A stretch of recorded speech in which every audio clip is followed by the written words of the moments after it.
Direito administrativo, serviços públicos, conceitos e princípios. Resumo este retirado do livro de Manual de Direito Administrativo do autor Matheus Carvalho. Conceito. A conceituação de determinada atividade como serviço público depende da conjunção de 3 elementos, a saber: substrato material. O serviço público é uma comodidade ou utilidade fruível pelo particular, de forma contínua, sem interrupções indevidas, enfim. Configura a prestação de atividade continuada pela administração pública na busca do interesse público, fornecendo uma comodidade que será usufruída por toda a sociedade. Nesses casos, o Estado assume essas condutas de forma a oferecer aos cidadãos as benesses decorrentes da vida em sociedade. Substrato formal. O serviço público é regido por normas de direito público. Fala-se que o regime de prestação do serviço é um regime público, ainda que prestado por particulares, em regime de delegação.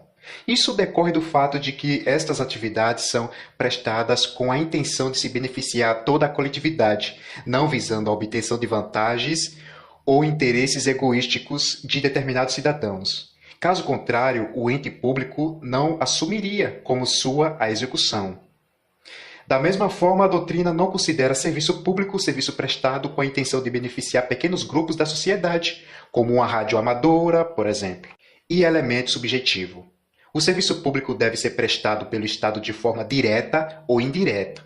Para a doutrina moderna, se o serviço público não for prestado pelo Estado, ainda que indiretamente, não poderá ser conceituado como serviço público, mesmo que se direcione aos interesses da coletividade. Pode-se definir de forma adequada que o Estado deverá promover a prestação do serviço, seja mediante prestação direta ou por meio de delegação, da execução dessas atividades a particulares, consoante disposto no artigo 175 da Carta Magna.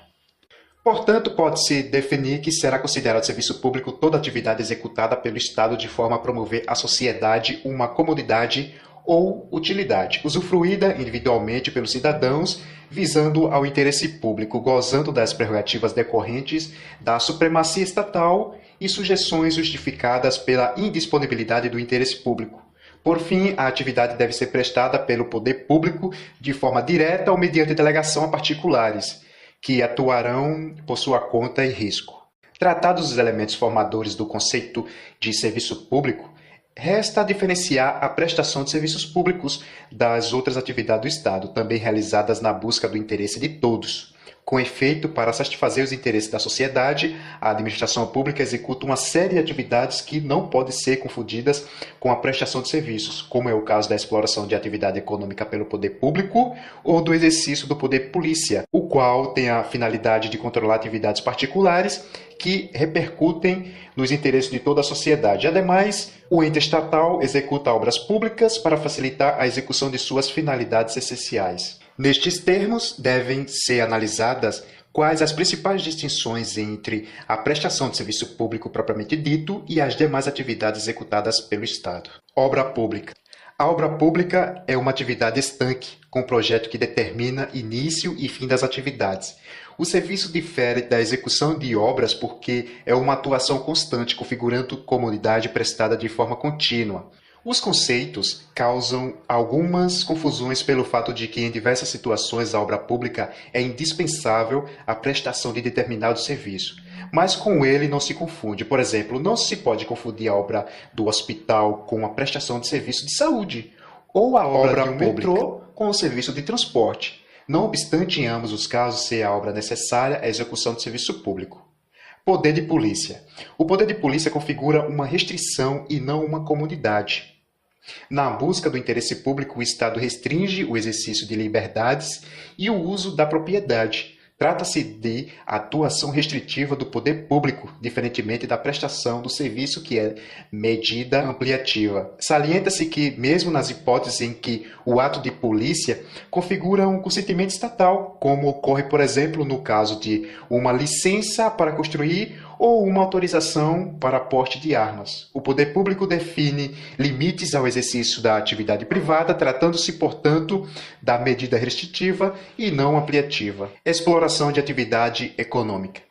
Quando o ente estatal atua no mercado, explorando atividades econômicas, submete-se às normas de direito privado, não se beneficiando das prerrogativas de poder público. Por exemplo, uma empresa pública que explora atividade econômica não usufrui de imunidade tributária, nem se responsabiliza por seus atos, nos moldes do artigo 37, parágrafo 6 da Constituição Federal, sendo-lhe aplicadas as regras atenientes ao direito privado. Nesse sentido, o artigo 137 da Carta Constitucional define que o Estado somente poderá intervir na atividade econômica quando necessário por razões de interesse coletivo ou por imperativo da segurança nacional, não havendo execução de atividades estatais com finalidade lucrativa. Sendo assim, o conceito de serviços públicos tem relevância na medida em que o tratamento dado a essas atividades não se deve confundir com a execução das demais atividades desenvolvidas pelo ente estatal. Princípios. O serviço público está submetido ao regime de direito público, o que significa que deve obediência aos princípios de direito administrativo definidos no texto constitucional. De forma expressa ou implícita, ressalta-se desde já que todos os princípios de direito administrativo já analisados no capítulo específico. Sendo assim, o Estado deve observar na prestação de serviços os princípios da legalidade, impessoalidade, moralidade, publicidade e eficiência. Da mesma forma, deve atuar de modo a respeitar a razoabilidade e a proporcionalidade, entre outros. Dever de prestação pelo Estado. Trata-se de princípio definido pela doutrina, estabelecendo que o poder público não poderá se excusar da prestação de serviços públicos, configurando-se poder-dever do ente estatal, que tem a possibilidade de prestá-lo diretamente ou por particulares mediante contratos de concessão e a permissão.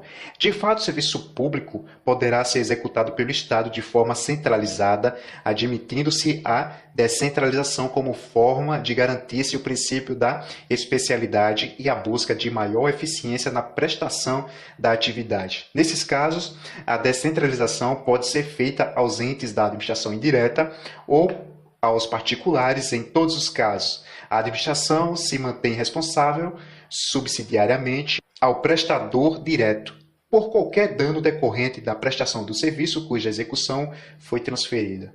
A omissão do Estado no dever de prestação do serviço público, seja de forma direta ou indireta, configura abuso de poder e justifica inclusive a responsabilidade civil caso algum dano decorra do seu não agir. Modicidade. A modicidade das tarifas também é princípio ateniente ao tema em estudo, determinando que as tarifas cobradas para os usuários do serviço sejam as mais baixas possíveis, a fim de manter a prestação do serviço à maior parte da coletividade. Alguns doutrinadores mais tradicionais chegavam a pregar a aplicação do princípio da gratuidade, não admitindo a cobrança de tarifas pela execução das atividades públicas. Trata-se de entendimento superado pela doutrina moderna, que admite a cobrança desde que a preços módicos. Ressalta-se que este princípio visa garantir a prestação do serviço à maior parte das pessoas possíveis, uma vez que a cobrança de valores exorbitantes limitaria a fruição a determinadas camadas da população, excluindo as demais de atividade essencial a seu bem-estar. Atualidade. Também chamado de princípio da adaptabilidade, estabelece que a prestação do serviço público deve sempre ser feita dentro das técnicas mais modernas. Logo, dentro das possibilidades, o poder público deve buscar atualização nas técnicas de prestação do serviço. Não se considera viável, a título de exemplo, que nos tempos atuais determinado município invista dinheiro na criação de uma linha de transporte de bonde elétrico, Trata-se de princípio diretamente ligado ao dever da eficiência imposto ao Estado na execução de suas atividades, haja vista o entendimento de que a evolução técnica visa a garantia de um serviço mais seguro e com melhores resultados. Cortesia. Estampa o dever do prestador de serviço público de ser cortês e educado em sua prestação ao tratar com o usuário. Economicidade. A economicidade carrega a noção de prestação de serviço de forma eficiente, com resultados positivos à sociedade e com gastos dentro dos limites da razoabilidade. Salienta-se que se costuma considerar este preceito no que tange a qualidade e também a quantidade de serviço prestado, evitando-se uma exceção morosa por parte do servidor. Generalidade, conceituado por alguns estudiosos como princípio da universalidade. A norma define que serviço deverá ser prestado à maior quantidade de pessoas possível. A prestação geral, exigência da lei, se contrapõe à prestação setorizada, que beneficiaria somente algumas camadas da sociedade ou pessoas determinadas. Neste sentido, não se admite que o serviço público seja direcionado a uma pessoa ou grupo específico, em atenção ao princípio da impessoalidade na prestação, com efeito a execução da atividade será a mesma independentemente da pessoa que será beneficiada ou atingida. Submissão a controle. Os serviços públicos devem ser controlados pela sociedade, assim como pela própria administração pública, como forma de garantia dos demais princípios, se admitindo inclusive o controle efetivado pelos demais poderes, desde que nos limites definidos pelo texto constitucional. Dessa forma, o Poder Judiciário pode, quando provocado, analisar a legalidade da prestação das atividades estatais, bem como o Poder Legislativo realiza o controle financeiro. Como garantia desse controle, a prestação de serviços deve ser transparente em observância ao dever da publicidade dos atos estatais e todas as condutas praticadas no decorrer de sua gestão devem ser devidamente motivadas, de forma a justificar a tomada de decisões, sejam os atos vinculados ou discricionários nos moldes da lei. Continuidade. Traduz da ideia de prestação ininterrupta da atividade administrativa e dos serviços prestados à coletividade, evitando interrupções devidas, sendo designado por sua parcela da doutrina como princípio da permanência.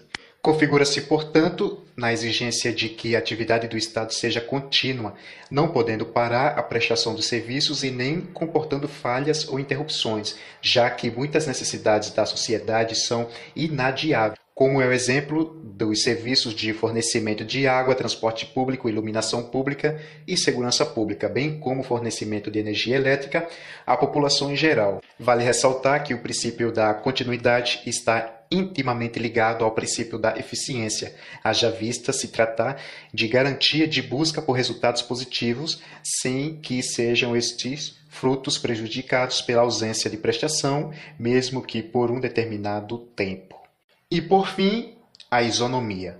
A prestação de serviços não pode criar diferenciação indevida entre os usuários, de forma que não pode o poder público se esmerar na execução das atividades para um particular em detrimento dos demais cidadãos.